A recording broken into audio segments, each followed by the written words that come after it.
ও দিদি, তুই যে বললি কাল সকাল হলেই আম পাড়তে যাবো, চল আম পাড়তে যাবো। আজকে আম পাড়তে যাবি বলছিস ভাই? আজকে তো স্বাধীনতা দিবস, স্কুলে যেতে হবে। ঠিক আছে, তাড়াতাড়ি চল, তাড়াতাড়ি চলে আসবো। দুই ভাই বোন মিলে আম বাগানে যায় আম পাড়ার জন্য।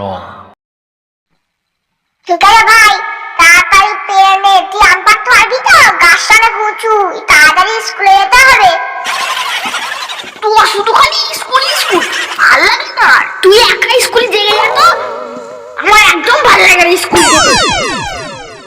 ওই দিদি, তুই খালি শুধু আমার ক্যালমাটা দেখ, খালি কিভাবে আমি আম পাড়ি।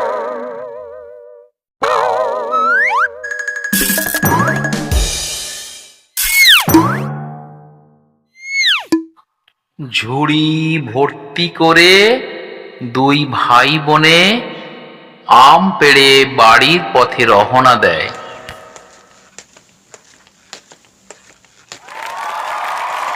এদিকে স্কুলে স্বাধীনতা দিবস অনুষ্ঠান শুরু হয়ে যায়। পরের দিন। বাচ্চারা, আমরা তো গতকালকে স্বাধীনতা দিবস পালন করলাম, অনেক বাচ্চাই তো আসেনি। কি কারণটা কি আমি জানতে পারি? আচ্ছা নন্টে, তুমি বলো তো, তুমি কেন আসোনি?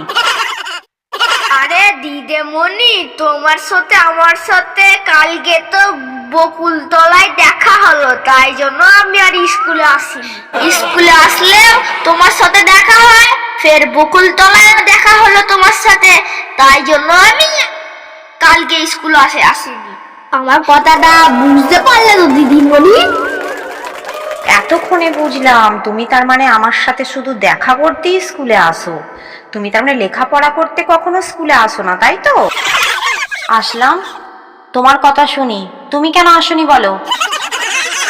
দিদিমণি, কালকে তো আমার পাগলা পটি হয়েছিল বলে আমি কাল স্কুলে আসিনি। সঙ্গে আবার পেট গরম হয়েছিল। অনেক কষ্টে চকোবার আইসক্রিমটা খেয়ে পেটটা ঠান্ডা করি, তো পাগলা ঝোলের মতো পটি হয়েছিল।